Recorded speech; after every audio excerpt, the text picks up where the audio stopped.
Welcome to the Immigrant Entrepreneurs Podcast, episode 19. My name is Alina Warwick, and I'm super excited and thrilled to bring on Nelly Garcia to the show. She's the founder of Rochelle Patisserie out in Austin, Texas. Her story to entrepreneurship brought tears to my eyes. She went through so much at such a young age, and at one point she was depressed, had no friends, and lost her faith. She had really humble beginnings when she started her bakery, and she didn't even need to raise any capital.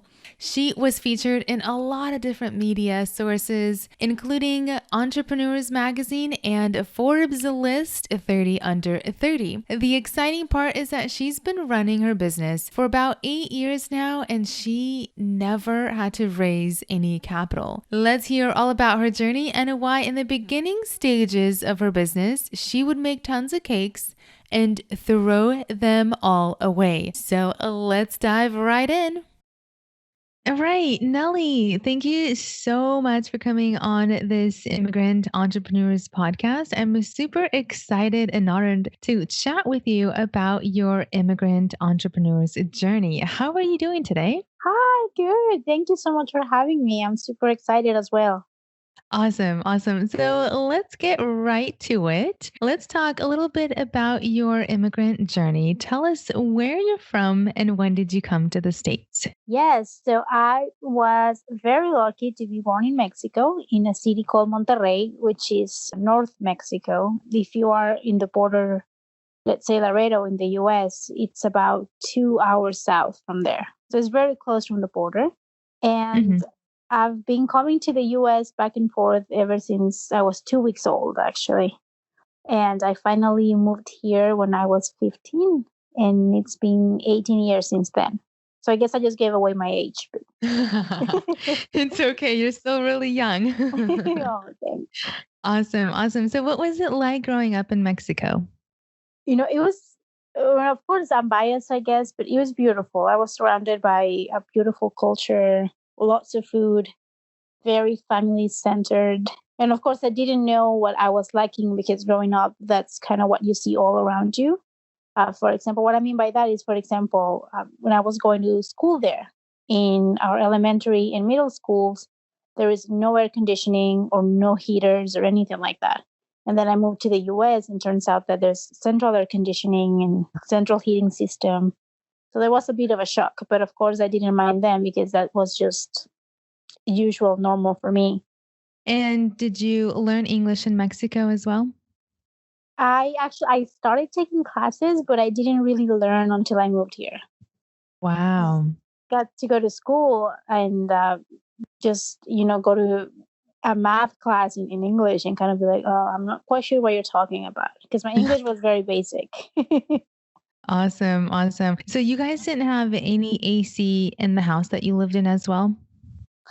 No, we had some that you would plug in on the wall and just use them when it was super hot or super cold. Got it. No such thing as central air conditioning. No. Got it. Awesome. And tell me how old, okay, you said that you were 15 years old when you finally immigrated. And before that, you said you came to the States every 2 weeks. Yes. So what happened there? You guys just came to travel? Was it with your family? Yeah, so it's, like I mentioned, it was only a 2-hour drive at the most. And so my family really loved to come to the US to go shopping or just to go to restaurants. And sometimes even we will leave the house at 5 a.m. By 7 a.m. we were in the US, and then we will drive back at 5 p.m. and be home by 7. So just like a one-day trip, but we will just go shopping, go to the malls. Got it. Kind of see that. Yeah. So when you immigrated, did you come with your entire family? Yes. So my dad got a job here in Austin, and so we all moved. And it was kind of funny because actually he moved first because he wanted us to finish the semester in school. And then we joined him in December. So this December is going to be 18 years. Oh, wow. And how big is your family? It's my mom, my dad, and 2 siblings and myself. So it's 5 of us. So tell me a little bit about the struggles that you had to go through when you first immigrated. Well, first of all, I think I was really excited, to be honest, because, in many countries, when you watch movies, it is mostly Hollywood and it's mostly the US.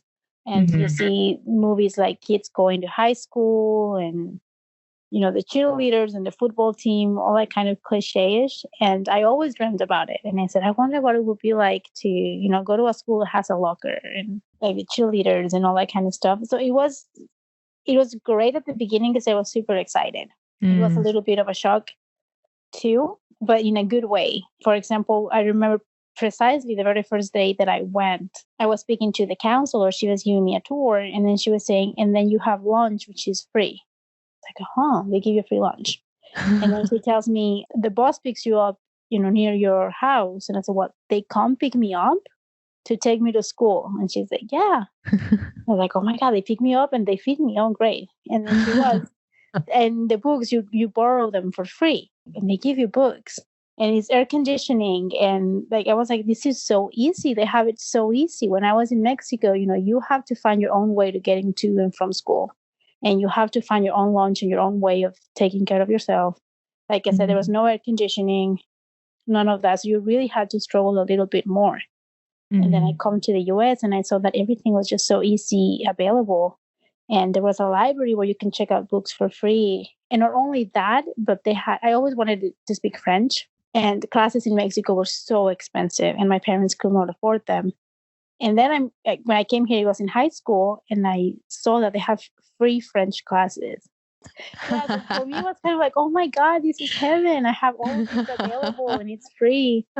So I was super excited at the beginning. But then, of course, you go to history or you go to math or chemistry and it's in English. It's like, I'm going to struggle for a little bit there. And of course, it's kind of hard to make friends at the beginning. Yeah, kids were not very, very friendly.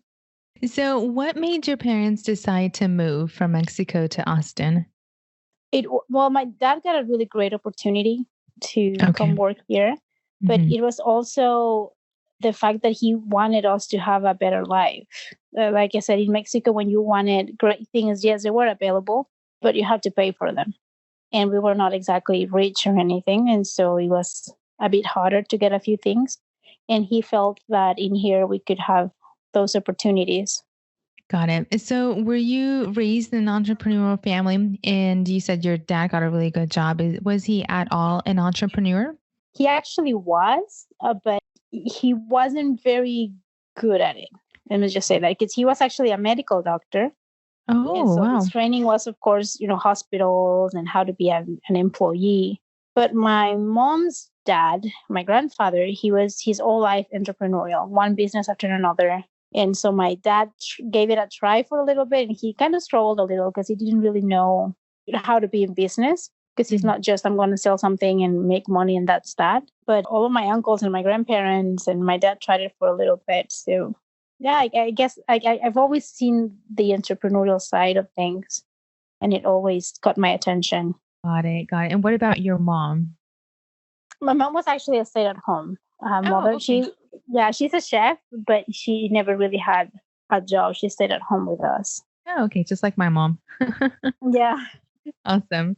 So, before you tell our listeners about your company, tell me about the path you took.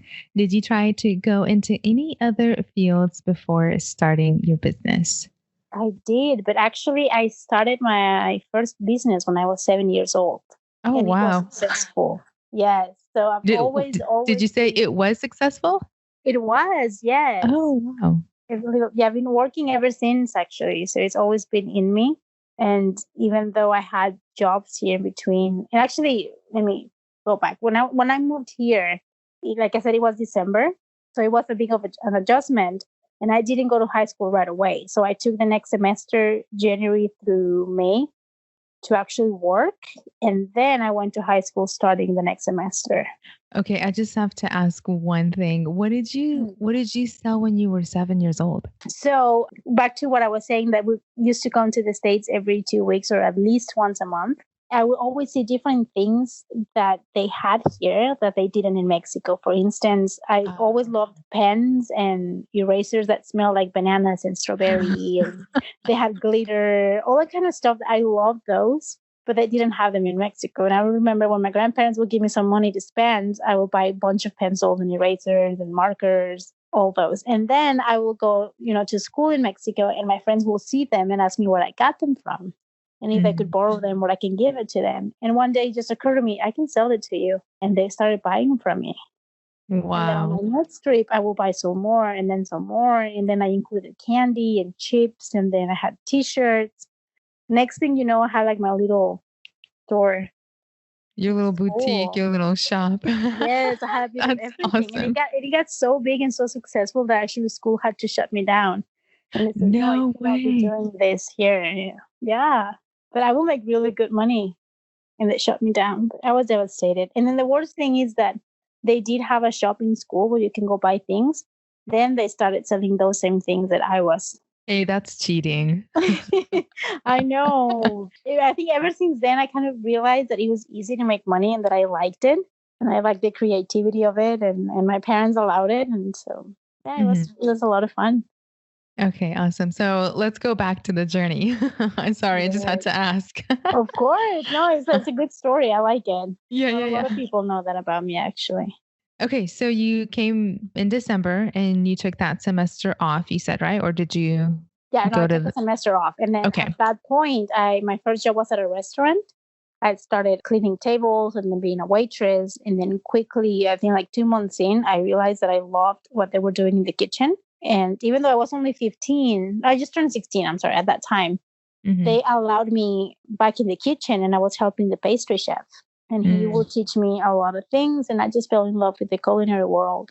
So I was doing that. And then, after that, for the next 10 years, I was always working at a restaurant, or I was working at a coffee shop, working hotels. But it was always in the hospitality industry. Got it. So you moved to Austin and you kind of just got immersed in the restaurant business. And from there, that's where you launched your journey to your entrepreneurial successes. That is correct. And even I considered becoming a chef because I was loving it so much. But I remember clearly the pastry chef that took me under his wing. He said, "No, Nelly, you should go to college. Pick a career where you can use your brain and not your hands. This, you will get tired quickly. You will not have your weekends for you. This is really not the career that I will wish for you." Wow. He told me that. And I thought, you know what? I think you are right. My father said the same thing. He's like, "No, I don't think that's it. I mean, if you want to do it, but I don't think that's the right path for you." And my dad suggested, "Why don't you major in business? And that way you can have any business you want, even if it's in the food industry or any other industry." And I thought it was a great idea, and I majored in business. Okay. So you went to school, you got your business degree, and then what happened? Mm-hmm. And then after that, I started getting my first corporate job. I was a buyer. Well, first was an assistant to the CEO, and then I became a buyer. And this company, what they did, it's funny enough, it was in the food industry too, but it was an importer of groceries, candy, and beverages. So we will buy, food from all over the world and then import it into the US, label it in English, and then start selling it in major grocery stores. Yes. Okay. So that was my job for a few years. Okay. So then after that, what was next for you? And then I was actually becoming quite successful at that. I realized I was good at it. And again, it was food. I loved it. I would go to trade shows and had a good eye for what could sell and what couldn't. And so I became a buyer really quickly. But then at that point, my father got cancer. Oh, no. And yes. And it was actually, I was living in Mexico. I moved back to Mexico for that job because, they offered me a really good position for the same company, but over there. And then I realized that, with my dad's chemos and surgeries, I needed to be with the family. I needed to be with them. And so I quit that job and moved back to the States. And while being here, I was working at hotels again. I went back and started doing that and helping the family. Well, and then after that, when my father passed away, I was 24 at the time. Oh, I'm sorry to hear that. Oh, thank you. Yeah, it's been a while. But yeah, so it was really unexpected. And it was the first time that I ever lost anybody. And I was the closest to him, and it hit me really hard. Hard that I got depressed. I think it was for 2 years where I didn't really have a good job. I was just at a front desk at a hotel, and I was happy with that. I'm not happy. I'm just content, I guess. And 2 years passed, and I gained weight. I didn't date anybody. I didn't travel. I didn't do anything. I was really in a bad phase, and I even lost my faith. I didn't have many friends, or I was really just in a Mm-hmm. really really low place. Mm-hmm. And then I don't know how. Just 2 years passed really quickly, and then me not even remembering much. But one day, I remember clearly, I was so bored at work because I had the overnight shift at the hotel. There, you have your computer, you can Google anything you want or go into social media, Yeah. or I mean, you can do whatever you want with the computer for at least 6 hours that you have the free time. And I remember I had read every single newspaper, I had done everything I could think of, and I was bored. And then I remember perfectly, I Googled my name. So let me Google my name and see what comes out. And then I Googled my name and nothing came out. Not even Facebook or anything, because I didn't have a social media account like back then. So absolutely nothing came out. And that kind of hit me. And I said, that's exactly what I am, nothing. Like there's just nothing about me. I'm not doing anything with my life. This is not right. Whatever happened to the girl that had so many dreams? Mm-hmm. And that was always saying that she was going to own her own business one day, and all the things I wanted to do, whatever happened to her. And then that night I got home and I did something I had not done in 2 years, which was I prayed. Yeah, and I talked to God and I said, I'm willing to give life another chance, but I need help. I need to get some sort of sign that if there is another way for me to live, to be happy again, to start a business, then I will. Oh, because I didn't tell you this, I'm sorry. So before my dad had cancer, I was saving to start my own business. So I had my savings, my money, but then I had to give it to him for his surgeries and his chemo. So I lost all of it.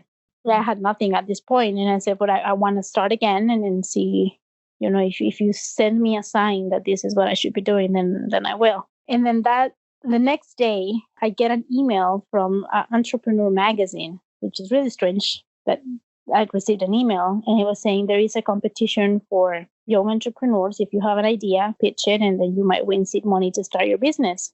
And I was like, this is interesting. I should look into it. And then I looked more into it. I researched it. And then it turns out that they had like over 100,000 applicants every year. And I said, there's no way that I would ever get selected for this. There's way too many people. So I ignored it. And then a week later, I get another email and it says, you only have 2 weeks to apply. Do it now. And I was like, nah, I'm going to ignore it. Then a week later, you have 1 week. and then one day before, it's like, you have 1 day. And it kept bugging me. Like, and it was also in the back of my head. God was giving you all these signs, Nelly. Oh my God, way too many. And then the day of, I get an email. You have until midnight tonight to apply. And then I was like, no, I don't have time for this. And then I went on and turned on the TV. And then I thought, I have time to watch TV, but I don't have time just to fill out a questionnaire and put together a business plan. I mean, might as well. If I want to waste my time watching TV, might as well waste it doing this. And I kid you not, at 8 p.m. that night, I started my business plan. And I only had 4 hours to complete it and do a pitch and submit it. And by 11:59, I finished it. And I clicked on submit 1 minute before. And it was really bad. It was really, very basic. But I was like, at least I got it out of my head. Yeah. And I can like live in peace. I know nothing's going to be of it, but I can feel, easy that I got it done. And then I forgot all about it. And I went on to live my life and go to work.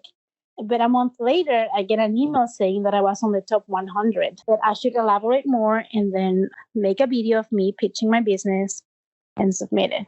And I was like, oh my God, there it goes again, more work. I don't have time for this. But then I was like, oh, you might as well do it. Long story short, I did it. I submitted it again and I forgot about it. Then about 3 weeks later, I get another email. You're in the top 20. Uh-oh. And then you're in the top 5. And I was like, oh my God, this is not possible. I cannot believe this. And after I submitted it, I looked in to see who was my competition. There was only 5 of us. And then I saw this guy from Harvard, another doctor from Stanford, and someone creating an app. And I said, who is ever going to choose a bakery to win over these people and these companies that are doing great things? So I didn't think I was going to win, to be honest, but I said I'm quite flattered that I was in the top 5. And they will fly me to New Orleans for the final. So I might as well take the trip and enjoy it because I know that's the most I'm going to get. And when I get there to New Orleans, they announced that I was the winner.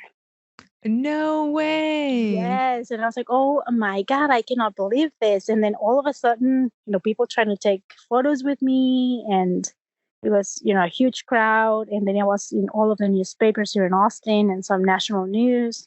People inviting me over to do some TV shows. So I was getting a lot of Wow. recognition for a business that I had not even started yet. Yes. So what did you write in that business plan? Just briefly. Well, it kind of changed because I had the idea back then. And I said, when I started taking classes for cake decorating, and we're talking about 18 years ago, Yeah. they didn't have very many. They didn't have choices. And whenever I wanted to learn something, I had to either go to Vegas, go to New York, go to another major city to take those classes. And my mom also wanted to take them from time to time, but she didn't speak English, I'm sorry. So she only had to take them in Spanish, and they had nothing in Spanish. Mm-hmm. And so I said, well, I'm going to do an online platform where I can teach people how to do cake decorating or cookies and all sorts of baking classes. And I will have them in different languages and sell them to the public. And I will also have some live classes here in Austin. And that's the pitch that won. Oh, got it. Okay. Yeah. So, I'm doing a lot more than that. Actually, I didn't get to do that, to be honest, because now, with YouTube and a lot of things, it's so easy to take classes nowadays, and kind of exploded lately in the past 5 years or so. That is super easy. But back then it was something people didn't hear of. So that was the idea. And I got the seed money to start my business, which in this case actually became the bakery that I own and operate right now. Got it. Got it. So you came back from New Orleans and did you go back to your hotel job or did you quit and you said, that's it? I'm not going back. I'm going to create something. No, I went back to the job because I was like, well, you never know if that's actually going to work. And I had nothing yet. I didn't have a plan. So I thought it's going to be so easy for me to spend this money if I don't keep my job. So I went back to my job and I was doing the business part time. But, soon in less than a year, it kind of exploded. And so I had to quit my job and do this full time. It exploded in 1 year, you said? Almost a year. I think it was Wow. like 10 months in. I was already, generating enough income, at least for me to quit my job and still be profitable and be able to grow the business. Is it okay if I ask you how much money you won from that contest? It was only $5,000. It wasn't even that much, but it was seed money to begin. Awesome. Awesome. So, okay. Wow. That is quite a journey. Oh my goodness. Thank you so much for sharing. I know. And I have another funny story. So the day the magazine came out with me in it, the first time in my life I had ever been in a publication.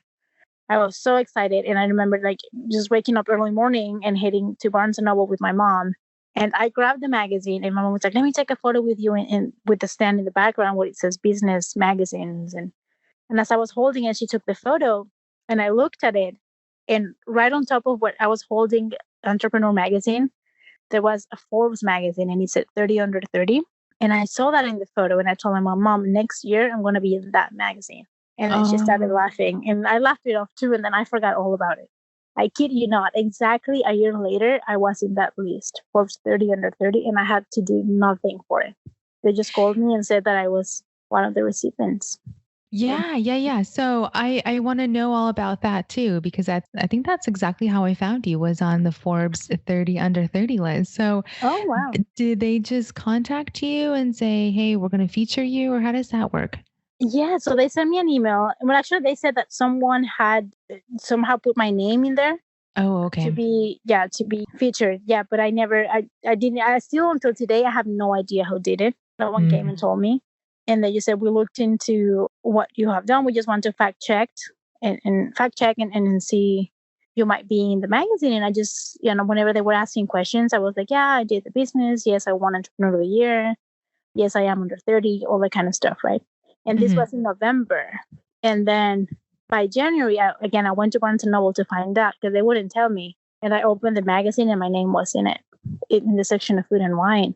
And wow. Yeah, so it was so easy. I didn't have to do anything. And the crazy thing is that I found out about a couple of years ago that there are people that actually sell their skills to kind of be featured in Forbes, and there are people who hire people to kind of, it's such a big deal for a lot of people that they really want to be featured, and I had to do nothing for it. I feel so fortunate. Well, you did have to do something. You voiced your opinion and you mentioned that you are going to be featured 30 under 30 in Forbes. So I guess I put it out in the universe, and the universe. I love that. I'm getting goosebumps. Oh, Okay, so tell me a little bit about your bakery. What does it do? What types of cakes do you guys feature? What is it all about?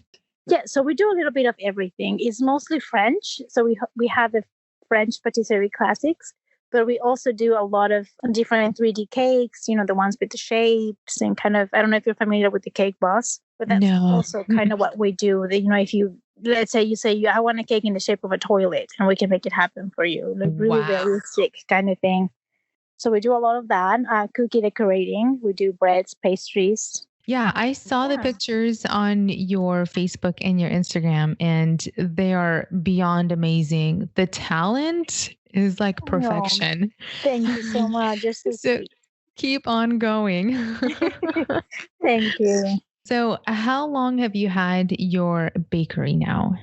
So it's going to be 8 years. We did it in 2012. Well, this is funny because I thought about starting the company, so I created the LLC in 2012. But Okay. that whole year, I almost didn't do anything.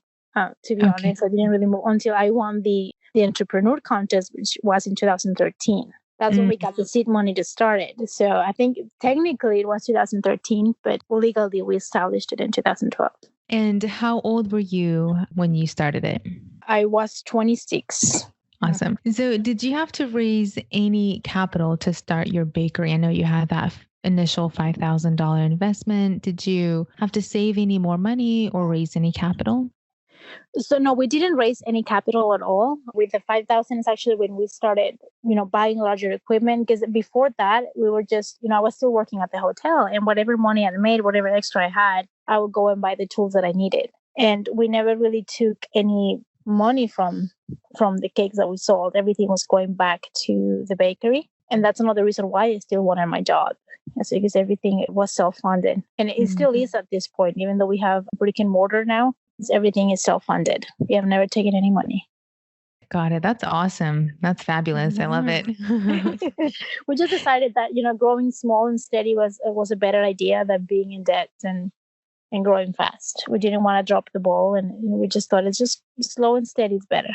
So, Nelly, did you have any mentors that helped you out to start your business?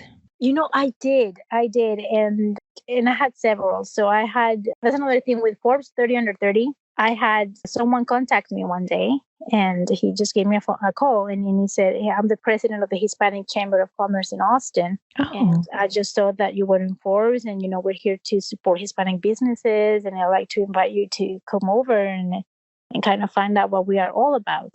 So I went, and turns out that I met a lot of people who have been great help. They still are great friends, great mentors, people who have started businesses who are also immigrants, a lot of women that have mhm. been in business for a couple of decades now, and they will always give you great advice. I Mm. finally found a group of people who are there truly to support each other and to help you out. And quite honestly, if it weren't for all of them, I don't think I will be where I am right now. It's great help. Wow, that's awesome. That's awesome. Yeah, I so I love it. will encourage anybody who starts a business or who is in business already to join local chambers of commerce or entrepreneur groups, or just surround yourself with people who are in the same mindset as you are. It's super important. That's powerful advice. Thank you. So, Nelly, what do you think most prepared you to become an entrepreneur? Was it taking courses, reading books, or education that played a big role? I think it's a mixture of everything. It really is. Education plays a big role, and it's also the ever learning side of it. I'm still till today, I'm always taking classes, I'm always buying books, I'm always learning what I don't know, and I'm always Googling everything because everything can be, found in there nowadays. And yeah, so it's a mixture of that. But I think the biggest teacher, I think it will be, as cliche as it sounds, the mistakes. It's actually doing it and starting it, and then along the way you learn. Sometimes, Mm. we think we have to have everything perfect in order to start, that I need to have everything in place. And that is not necessarily true. You can start small and then taking the next step, and then the next step, and then the next step, and just kind of grow little by little. Mm-hmm. And I've noticed there's a lot of people that always come to me and they ask me, hey, how do I start? Because I want to start a restaurant or a business, but I don't have the 250,000 that it costs to start. And I Mm-hmm. always tell them, well, you can always start with a food truck or Mm-hmm. selling cookies from your apartment, or you can start small. We always think that we have to start big, and that's not necessarily true. And the sooner you start, the better, because then the sooner you'll start making mistakes, and the sooner you'll start learning who you are and what you're good at. Like for me, I thought I was good at accounting. Turns out I'm not. And another thing, I thought I was really bad at sales. I always thought that. And it turns out I'm good. Mm-hmm.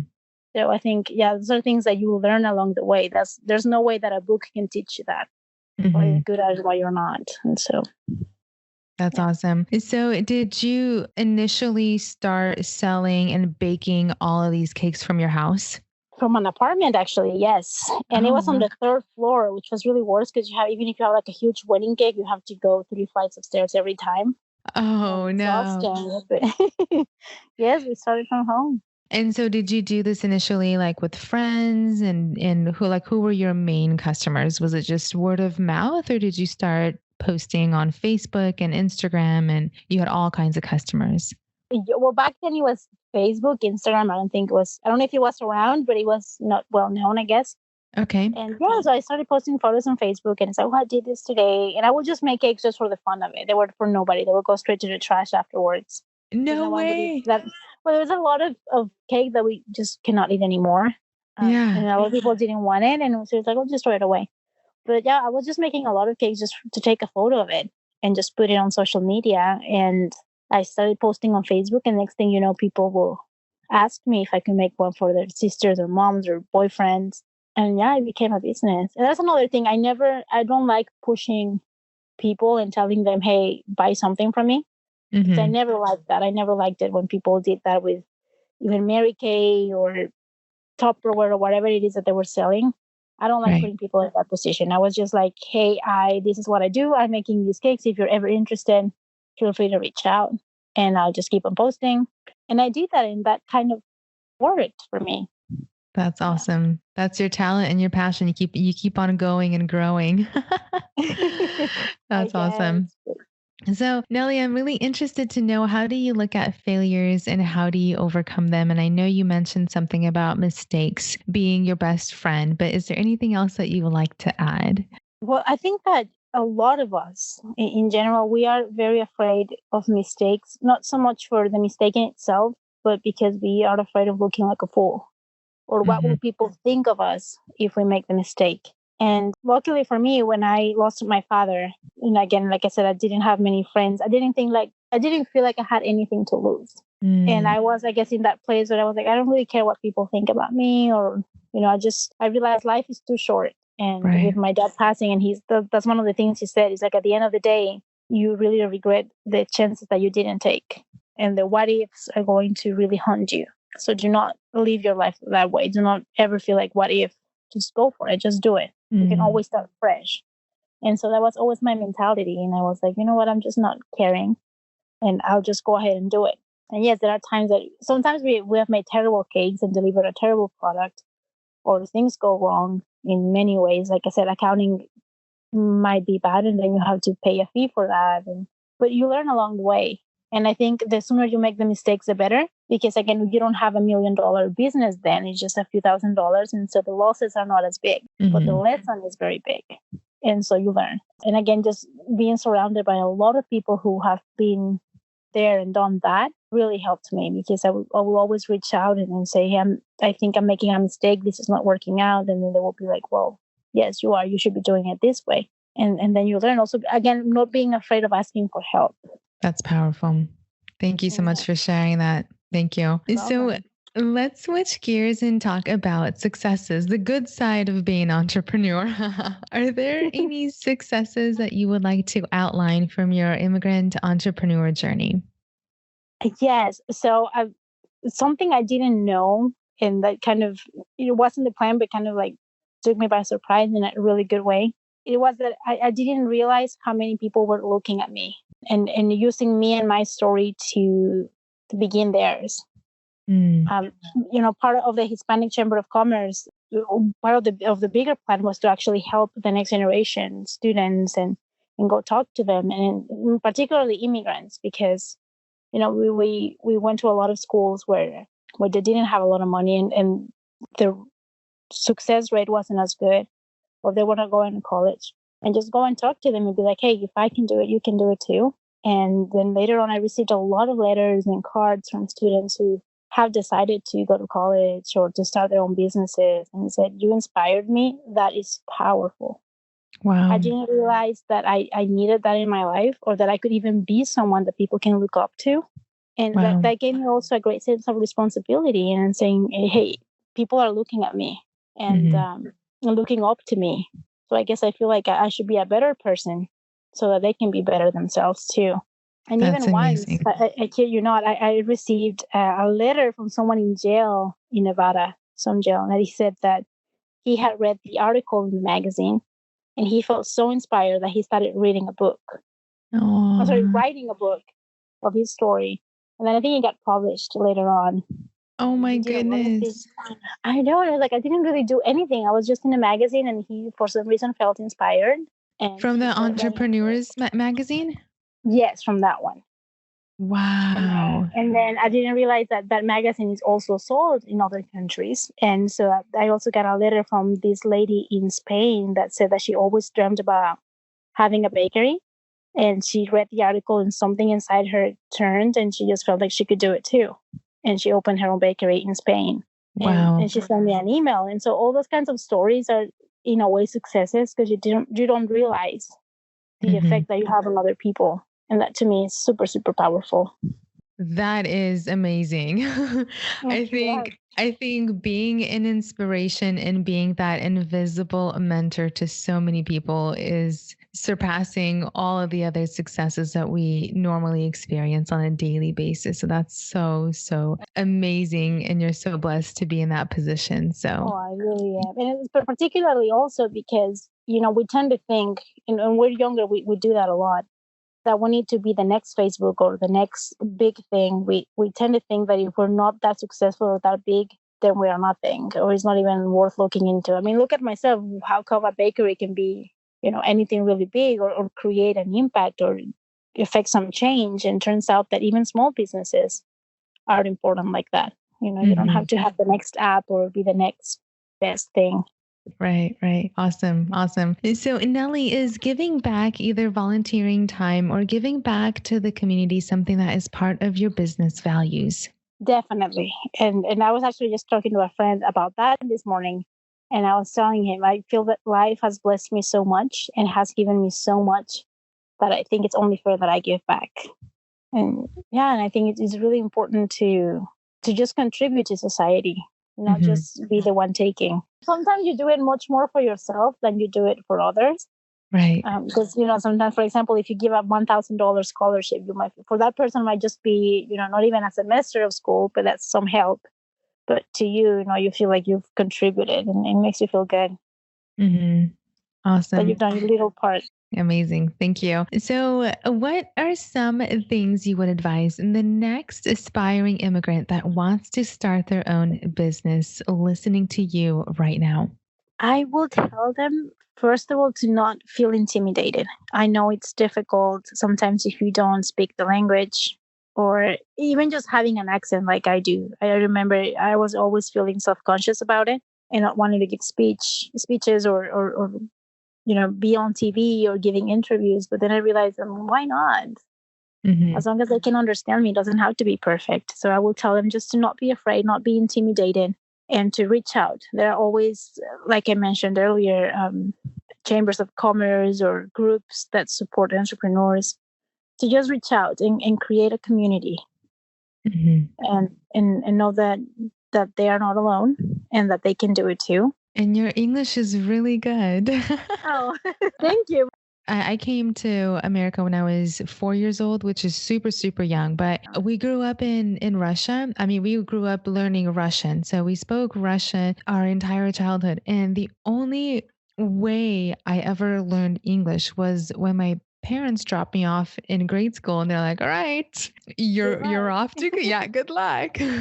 So, like I feel like we as immigrants, we can pick up so much because we're just dropped off in that society or in that environment. And we just don't know what to do but to survive, right? We just don't know where to go but to survive and to thrive. So That is correct. And, but I think when you're a little older, you also feel like sometimes you don't fit in, or, making friends might be hard. And you're like, where can I, go if I want to start a business, if I don't have a big community? How do I do it? But, the good thing is that nowadays, with social media, you can just easily put a product out there, and there are always people willing to buy it. If you have a good product and a good price, the people will buy it for sure. Right. So you should just not be afraid or intimidated by the fact that we are immigrants. Love it. So to wrap up, I have super, super fast questions for you. What time do you normally start your day?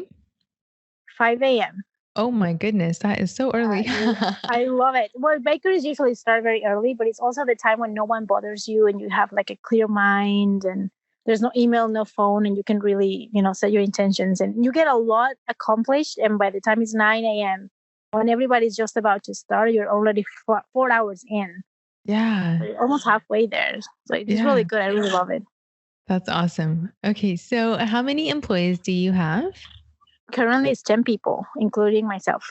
Okay. And how often do you watch TV in a week? Oh, gosh. I don't really watch TV. Every now and then I do. Like right now, the Crown, just the new season just came out, and I binge watched it for a whole day. I finished the whole season in one day. But I'm always, doing something. I have the TV on, and I always have my laptop, and I'm working on something else, or doing my laundry or doing something. I never really just sit down to watch TV. Got it. And then the last one is, how many hours of work do you normally put in a week? Oh my goodness. Well, it really depends. Like when it's December, I can do 80 hours. And then when it's January, 25, 30. It's super slow. But when you love what you do, you can just, you keep on working without realizing it. Like sometimes I'm in bed with my phone, and at 10, 11 p.m. when I'm completely done with work, well, then I'm like, oh, I remember I need chairs for the shop. So I start looking for chairs and on my phone, things like that. So I'm always working without realizing it. Right. That's only because it's your passion and you're driven by that. Oh, absolutely. I love it. And it's the creative part that I'll be like, oh my God, I'm shopping for chairs, or, whatever it is that I'm doing. Yeah. Awesome. Well, Nelly, thank you so much for coming on my podcast. You're a true inspiration to so many immigrants listening to you, and your story will inspire and transpire so many people. So thank you so much for coming and sharing your story. And I wish you all the best of successes. Thank you very much. Thank you for having me. I had a blast. Bye. Alrighty, guys. Thank you so much for tuning in. I just wanted to ask if you can give me a quick shout out wherever you're listening to this podcast, on whatever platform you're on. I'd love to give you a shout out as well on a future episode of mine. I'll see you guys all next time for another exciting and impactful episode. Take care. Take care.